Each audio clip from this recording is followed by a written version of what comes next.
Irises are one of my favorite flowering perennials because they're truly low-maintenance plants.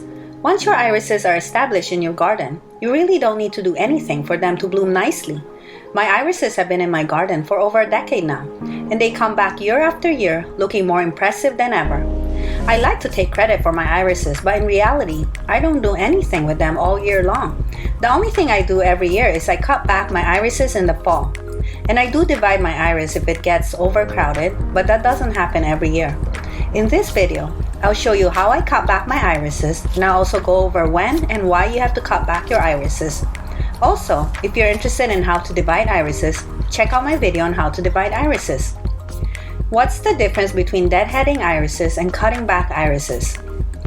Deadheading iris is when you cut off the dead flowers after they bloom, while cutting back irises is when you cut back the entire iris plant down, including the stem and leaves.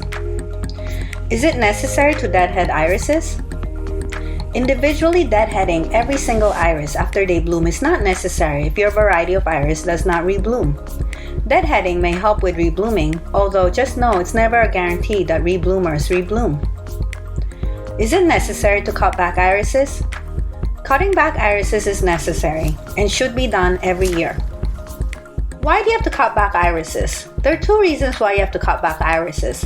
The first reason why you cut back irises is for aesthetic reasons. Irises can grow rather large, and by the end of summer, it looks rather unsightly. My irises are beautifully planted in a row, but it always looks unruly after blooming and will need to be cut back for my garden to look neat and tidy. The second reason why you have to cut back your iris is to prevent diseases and pests. Cutting back your iris can help control iris borers, bacterial leaf blight, and leaf spots. When to cut back irises?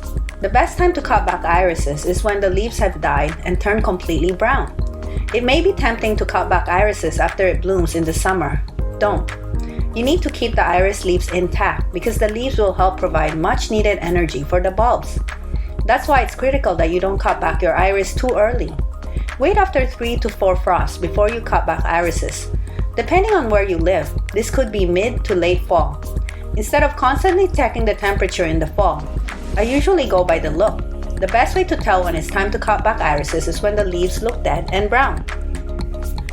How to cut back irises? It's easy to cut back your iris. You'll need gardening scissors and gloves.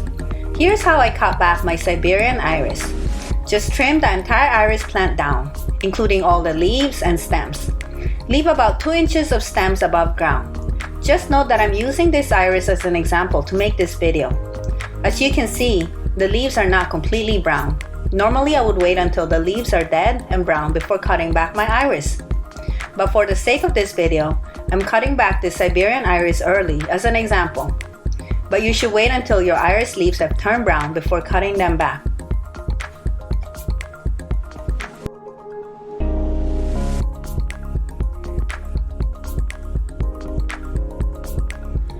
How to cut back bearded iris? Similar to cutting back Siberian iris, wait for the leaves of your bearded iris to turn brown before you cut them. Once the leaves have turned brown in the fall, trim the bearded iris leaves down with a scissor until 2 inches above the ground. As you can see, the leaves of my bearded iris are still green, so I'll wait for them to turn brown before cutting back the leaves of my bearded iris. Good luck cutting back your iris this fall. If you found this video useful, I'd appreciate it if you give it a like. And please subscribe for more gardening videos like this. Check out my video on how to divide irises. Thanks for watching!